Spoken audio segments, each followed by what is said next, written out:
মির্জা গালিব তার কথায় বলেছেন, দুঃখের সময় যদি আমার আকাশের সাথে কথা বলতে হয়, দুঃখের সময় যদি আমার আকাশের সাথে কথা বলতে হয়, তবে আমার সুখের সময় মানুষ কেন? আসসালামু আলাইকুম বন্ধুরা, কেমন আছেন? চলে এসেছি একটি ভিডিও নিয়ে। বিভিন্ন রকম ব্যস্ততার দিন কাটছে, সেই ব্যস্ততার কারণে ঠিকঠাক মতো ভিডিও দিতে পারছি না, পেজে সময় দিতে পারছি না। তো যাই হোক, এই ভিডিওটা বেশ কয়েকদিন আগের। আমার ছোট ছেলের বার্থডে ছিল, সেই বার্থডের সময়ের ভিডিও। এখানে আমার ছেলে পাস্তা খেতে চেয়েছি সকালবেলা, তো তার জন্য পাস্তা রান্না করলাম। পাস্তাটা আমার বড় ছেলে বেশি ভালো পছন্দ করে, ছোট ছেলে পছন্দ করে নুডলস। তো আমি আর নুডলস পাস্তা আলাদাভাবে রান্না না করে একসাথেই রান্না করেছি। যখন খেতে দিয়েছি তখন উপর থেকে নুডলসগুলো ছোট ছেলেকে উঠিয়ে দিয়েছি। চমৎকার হয়েছিল, বেশ অনেকদিন পর পাস্তা রান্না করা হয়েছে। তেমন কিছু দেইনি, স্বাভাবিক মশলা যতটুকু দিতে হয় ততটুকু দিয়েছি এবং ডিম দিয়েছিলাম।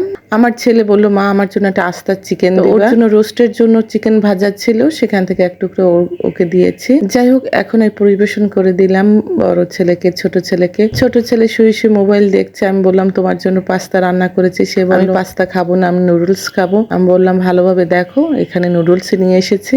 যাই হোক, খুব মজা করে সবাই মিলে পাস্তা খেয়ে সকালে বাজারে গিয়েছিলাম, টুকটাক বাজার এনেছি। এখানে রয়েছে চিচিঙা, লেবু, একটি এঁচড় এনেছি। কাঁচা কাঁঠালকে রান্না করলে এঁচড় বলে। সিজনাল কাঁঠাল আসলে বেশি এটা খাওয়া হয় না, বাড়িতে বসে কাঁঠাল রান্না করা হয়। এখানে তো কিনে খেতে হয় সবকিছুই। আর এনেছিলাম কিছু আলু, গোল আলু, এটা উত্তরবঙ্গের আলু। আলুটা ভর্তা খেতে ভীষণ ভালো লাগে।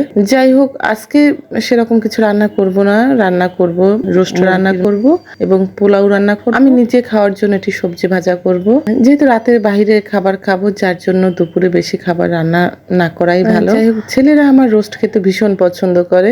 আমার বাচ্চা বলে কথা বলছি না, বাচ্চারা, যে কোনো বাচ্চারাই রোস্ট ভীষণ পছন্দ করে। যাই হোক, তো রোস্টের প্রয়োজনীয় মশলাপাতি দিয়ে দিলাম। রোস্টটা হালকা ভেজেছি। আমার ছোট ছেলে আবার বেশি ভাজা করলে খেতে পারে না, মা শক্ত হয়ে গেলে আমি খেতে ভালো লাগে না আমার। যিনি হালকা ভেজেছি, এবার সব মশলা দিয়ে ঝোল দিয়ে দিলাম।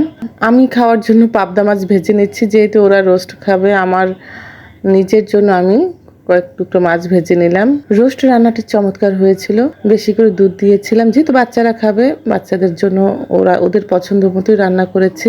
যাই হোক, দুই ভাইকে আলাদা আলাদা খেতে দিলাম। এখানে আমি একটু ছবি তোলার জন্য বাইরে, যেহেতু কারেন্ট ছিল না ভিতরে, এর জন্য বাইরে এসেছি, ছবি তুলে নিলাম। আর ভাজা করেছিলাম, আমার জন্য ভাজা করেছিলাম ঢেঁড়স। ঢেঁড়সটা তো ছোট ছেলে খায় না, বড় ছেলে একটু খায়, জোর করে দিলে। ঢেঁড়সটা ভেজে নিয়েছি। এই সিজনে ঢেঁড়সটাই আমি বেশি খাওয়া পরে, খুব বেশি ঢেঁড়স বলতে গেলে প্রতিদিনই ঢেঁড়স, করল্লা, একদিন পর একদিন। কিছুটা ঝাল মাংস রান্না করেছিলাম, মুরগির মাংস ঝোল ঝোল করে রান্না করেছিলাম। যাই হোক, দুপুরের খাবার খেয়ে নিলাম। এখানে নাফি বসে বসে খেলছিল পাজেল নিয়ে। আমি বললাম, তুমি উপরে ওঠো না। বলো না, আমি নিচে বসে, নিচে ঠান্ডা, নিচে বসেই খেলা করব। অনেক ধন্যবাদ ধৈর্য ধরে ভিডিওটি দেখেছেন।